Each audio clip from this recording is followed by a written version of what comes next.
රයිගම් සම්මාන රාත්‍රියට උමාලි සැරසී සිටි සාරිය ගැන ඇහෙන වෙනස්ම කතාව.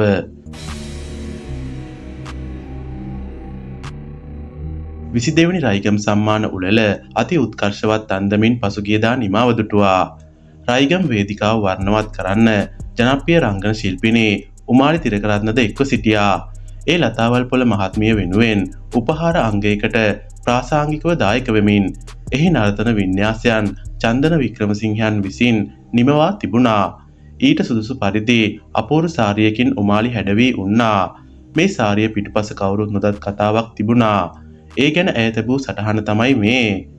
මේ සාරිය පිටිපස්සේ තියෙන්නේ දිරීමත් දියණියකගේ කතාවක්. මේ සූදානම් කරන දවස්වල ඇගේ අම්මා රෝහලේ ප්‍රතිකාර ලැබමින් ඉන්නේ. ඇගේ පියා ඉන් නිකුත් දිනකදී සදහටම ඔවුන් අතහැර යනවා. ඔහු පාකින්සන් රෝගී තත්ත්වයෙන් පෙළමින් උන්නේ. එදත් ඇය අම්මා එක්ක රෝහලේ.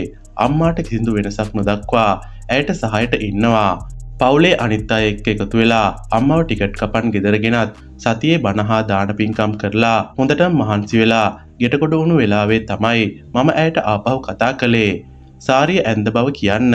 අපහසුතා මැද්දේ ඇය දුන් සහයෝගයට ස්තුති කරන්න. ඇය ඊටාම ශක්තිමත්ව එවලේ මාත් එක්ක සුහදව කතා කරනවා. මෙවර රයිගම් ටෙලිස් උළෙලේ මේ සාරිය නර්තන අංගය වෙනුවෙන් තෝරාගත් එක ගැන ඇය සතුටින්.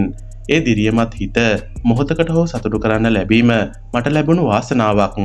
ආදරය පිරෙන්නේ ආදරයෙන්ම විතරයි යනුවෙන් ඒ සිදුවීම ගැන ඇය මෙලෙස සඳහන් කර තිබුණා. මෙවැනි තොරතුරු දිනපතා දැනගන්න අපිව සබ්ස්ක්‍රයිබ් කරන්න.